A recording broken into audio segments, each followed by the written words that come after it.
Markets में उतार चढ़ाव जारी है। हालांकि अभी किसी तरह से हर निशान में निफ्टी चल रहा है, करीब 37 पॉइंट ऊपर और 55 पॉइंट ऊपर बैंक निफ्टी है। मार्केट महारथी सेगमेंट में आज हमारे साथ मनीष संथालिया जुड़ रहे हैं। बहुत ही शानदार एनालिस्ट हैं, काफ़ी समय से बाजार को देख रहे हैं, कई साइकिल्स देख चुके हैं। इस तरह के प्रॉब्लम्स के डॉक्टर कहा जाता है उनको। और मनीष भाई की एक खासियत बात बता दूं, वो थोड़ा कम बोलते हैं, लेकिन जब भी बोलते हैं बहुत ही फैक्चुअल और बहुत ही पते की बात बोलते हैं। इसलिए आप गौर से सुनिएगा इस इंटरव्यू को, क्योंकि मनीष जी एक एक करके सारे पॉइंट्स यानी कि सारे जो प्रॉब्लम्स हैं उसके काफ़ी हद तक उसको एड्रेस भी करेंगे और सोल्यूशंस भी दे सकते हैं। मनीष भाई बहुत शुक्रिया, थैंक यू वेरी मच। अच्छा लगता है आपसे बातचीत करके। ये किताबों का ढेर और बहुत सारे जर्नल्स जो आपके टेबल पे पड़े, यही बताने के लिए सफिशिएंट है कि आप काफ़ी स्टडी करते हो। सर, आपकी स्टडी क्या कह रही है इस समय मार्केट्स में? ये बाज़ार में थोड़ा buy right and sit tight वाला समय है, या फिर अभी भी थोड़ा दूर रहना चाहिए मार्केट से? और सर क्या हो गया एफआईज को? एफआईएस बेसिकली एक ओवर वैल्यूड करेंसी को बेच रहे हैं। वो बेसिकली इंडिया स्पेसिफिक कुछ नहीं है। डॉलर स्ट्रेंथ के कारण रुपया कमजोर हो रहा है और वो कमजोर रुपए को बेच रहे हैं। तो और ये बेसिकली इंडिया का प्रॉब्लम नहीं है, सब इमर्जिंग मार्केट्स का यही प्रॉब्लम है। लास्ट 3-4 साल में बेसिकली इंडिया का करेंसी काफी स्ट्रांग रहा है ड्यू टू इंटरवेंशन या जो भी बात कह लीजिए। तो अब वो फ्री फॉल में है। तो जब 88-90 के आसपास जब फेयर वैल्यू आ जाए, तो मेरा यही मानना है कि एफआईएस की सेलिंग भी बंद हो जाएगी, उनकी बाइंग भी शुरू हो जाएगी। तो क्या है कि 3-4 प्रॉब्लम्स एक साथ आ गए कि एक तो अर्निंग स्लो डाउन हो गई, क्योंकि जो फिस्कल डेफिसिट है कोविड के टाइम में और अभी में काफी फर्क हो गया। तो फिस्कल डेफिसिट का मतलब होता है ग्रोथ, और रिडक्शन इन फिस्कल डेफिसिट का मतलब है रिडक्शन इन ग्रोथ। जो 4.5% फिस्कल डेफिसिट है, कॉर्पोरेट बैलेंस शीट डीलिवरेज हो रही है, गवर्नमेंट की बैलेंस शीट डीलिवरेज हो रही है, उसके कारण ग्रोथ में एक इम्पैक्ट आ रहा है। सो ये प्रॉब्लम मेरे हिसाब से जून क्वार्टर के बाद थोड़ा सॉल्व होना शुरू हो जाएगा। तो जो भी प्रॉब्लम है अभी और जून तक के बीच में मेरे हिसाब से रेजोल्यूशन हो जाना चाहिए। अब उसमें एक कैवेट जरूर है कि यूएस के पॉइंट ऑफ व्यू से जो टैरिफ्स वगैरह की बातें हो रही है, वो क्या शेप लेती है इंडिया और यूएस के बीच में। कोई बायलैटरल पैक्ट अगर हो जाता है तो वो इंडिया के पॉइंट ऑफ व्यू से काफी बेनिफिशियल होगा। और हमारे प्रधानमंत्री जी अभी जो यूएस की विजिट कंप्लीट करके आ रहे हैं, उसमें ऐसा ही मोटा मोटा देखने को समझने को मिल रहा है कि कुछ बायलैटरल पैक्ट वगैरह की बातें हो रही है, जिससे टैरिफ का इम्पैक्ट जो इंडिया पर लगेगा वो काफी मिनिमाइज होगा, ऐसा लगता है। डिटेल में स्टडी करने की जरूरत है। तो 90-95% का प्रॉब्लम जो है वो सॉल्व हो चुका है। बेसिकली करेक्शन इंडिया के मार्केट्स में जरूरी था, वो आ गया है। वैल्यूएशन 18 के पी के नीचे इंडिया का मार्केट मुझे नहीं लगता बहुत दिन तक सस्टेन कर पाएगा। और वो लेवल है बेसिकली 22,000 का निफ्टी का। तो 22,000 के नीचे बहुत स्ट्रांग एक पुल बैक आएगा। और एक तरह से तो हम सेल्फ रिलायंस की तरफ बढ़ रहे हैं। एफआईएस के सेलिंग प्रेशर को हम विथस्टैंड कर पा रहे हैं, और कंटिन्यूअस डेली सेलिंग प्रेशर को विथस्टैंड कर पा रहे हैं। एसआईपी फ्लोज अभी भी, ओवरऑल फ्लोज अभी भी 40,000 करोड़ हैं। तो ये एक सेल्फ रिलायंस की तरफ हमें दर्शाता है। तो सब कुछ तो बहुत सस्ता नहीं है, सब कुछ बहुत महंगा नहीं है। तो बेसिकली पिक एंड चूज रहेगा। 5% मार्केट और गिर सकता है, उसके नीचे डेफिनेटली एक वैल्यू इमर्ज होता है। और अगर आप टाइम वाइज बात करें तो मेरे हिसाब से जून के बाद बाजार ठीक होना चाहिए। जून के बाद फरवरी आधा बीत गया, यहां से 4 महीने और उसके बाद लगता है मनीष जी को कि मार्केट का मूड बेहतर हो जाएगा। मनीष जी, अभिषेक बोल रहा हूं, नमस्कार। आप कह रहे हैं कि नहीं, वैल्यूएशन भी ठीक ठाक है, ज्यादा से ज्यादा अगर गिरा तो 22,000 के आसपास तक निफ्टी गिरेगा। और आप ये कह रहे हैं कि पिक एंड चूज वाला मार्केट है।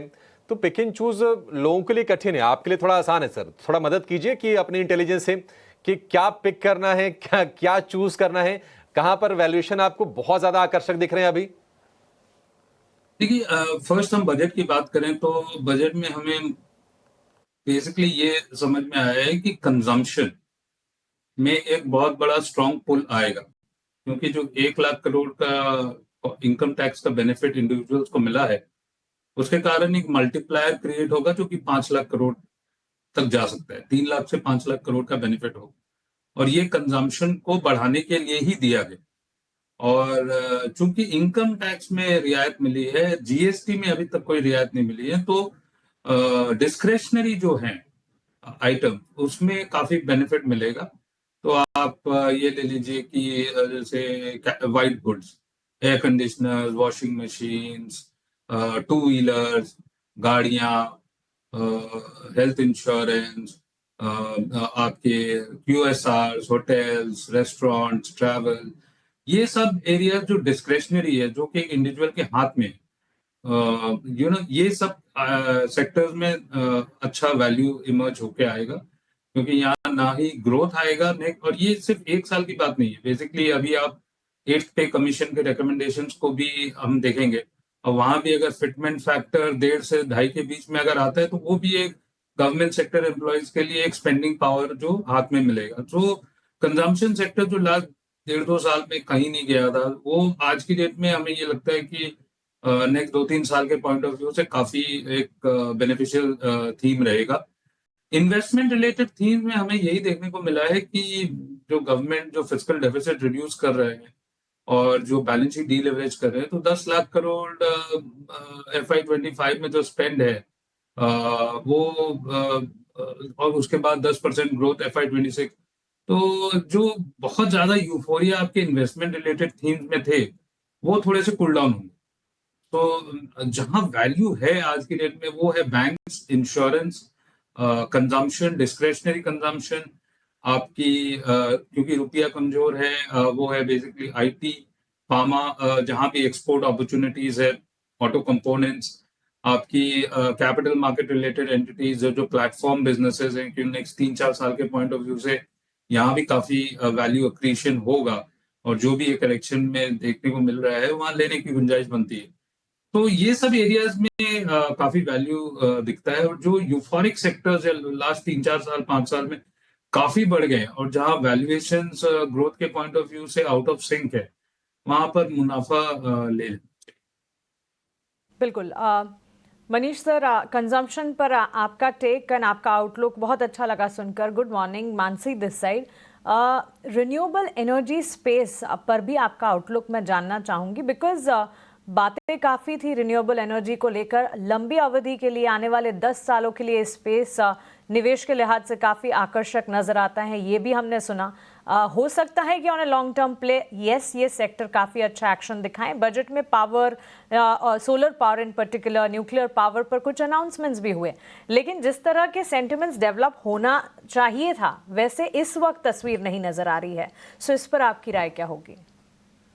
देखिए, एक तो क्या है कि जो यूएस रेजीम चेंज हुआ है, वहां पर फॉसिल फ्यूल्स पर ज्यादा एम्फेसिस है और रिन्यूएबल्स पर कम एम्फेसिस है। और दूसरी बात ये है कि बेसिकली चाइना में अगर हम सोलर पर्टिकुलरली की देखें, तो वहां पर काफी ओवर कैपेसिटी हो रखी है और काफी ग्लट है पूरे इंडस्ट्री में। और यहाँ पर हम एंटी डंपिंग ड्यूटी से इंडस्ट्री को प्रोटेक्ट करें, और इस बजट में तो एंटी डंपिंग ड्यूटी भी कम हो गई है, 25% से 20% हो गई है। ऑफ कोर्स क्लीन टेक्नोलॉजी के मैन्युफैक्चरिंग पर यहाँ इम्पेटस है, बट इतना बड़ा इकोनॉमिकली अगर आप देखें, तो इतना बड़ा आर्बिट्राज अगर आप प्रोटेक्शन के थ्रू एक किसी इंडस्ट्री को दे रहे हैं, तो वैल्यूएशन इतने महंगे नहीं सस्टेन होंगे, क्योंकि ये प्रोटेक्टेड इंडस्ट्री है डोमेस्टिकली। सो जो वैल्यूएशन गैप है प्रोटेक्शन के कारण, वो कम होगा। सो डेफिनेटली 2030 तक इंडिया जो है self sufficiency in terms of green power होंगे, बट 2030 के बाद क्या होगा?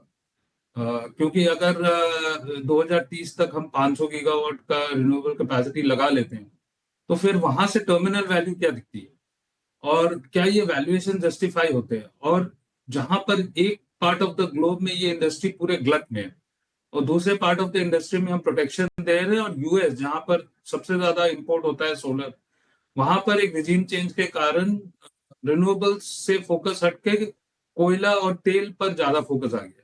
तो ये सब के कारण ग्रीन एनर्जी जो है, जो एक बहुत बड़ा थीम था लास्ट 4-5 साल में, वो थोड़ा ठंडा हो गया। और आई एम नॉट सेइंग कि नियर टर्म ग्रोथ पर कोई ज्यादा एडवर्स इम्पैक्ट होगा, पर वैल्यूएशन पर इम्पैक्ट होगा, और इसी के कारण यहाँ पर बेसिकली हमें करेक्शन देखने को मिल रहा है। ठीक है मनीष भाई, एक बहुत छोटा सा एक क्वेश्चन है, मैं एक्सपेक्ट भी करता हूँ कि आंसर भी आप थोड़ा छोटा ही देंगे। मार्केट्स के पास धीरे धीरे करके ना ट्रिगर्स खत्म हो गए हैं, अर्निंग्स ख़त्म हो गई हैं, देश के प्रधानमंत्री भी यूएस से वापस आ रहे हैं, चुनाव का नंबर्स आ गया, आरबीआई की पॉलिसी आ गई, बजट आ गया, अमूमन ज़्यादातर चीज़ें देखनी हैं। क्या देखेंगे सर अगले 1-1.5 महीने के लिए जिसका इम्पैक्ट आएगा, या फिर वो पुरानी ही चीज़ें हैं, रोज़ सुबह उठो रोज़ डोनाल्ड ट्रंप का ट्विटर चेक करो कि हाँ भाई उन्होंने क्या बोल दिया है? नहीं, देखिए, रुपए का लेवल को देखते रहना पड़ेगा। बेसिकली एक ही पॉइंट है जो सब कुछ समराइज कर देगा, वो है बेसिकली इंटरेस्ट रेट्स और डॉलर रुपी इक्वेशन। रुपया जैसे जैसे कमजोर होता जाएगा वैसे वैसे जो ओवरसीज सेलिंग की प्रेशर है वो कम होती चली जाएगी, और 88 और 90 के बीच में ना ही वो बिल्कुल बंद हो जाएगी, ऐसा मेरा मानना है, but severe form of buying आ जाएगी। और बस यही देखना है कि हर महीने बेसिकली जो जो जो जो डोमेस्टिक इन्वेस्टर्स हैं उनका फेथ इंडिया के मार्केट्स पर इंटैक्ट रहे, वेदर लार्ज कैप हो, वेदर मिड कैप हो, वेदर स्मॉल कैप हो।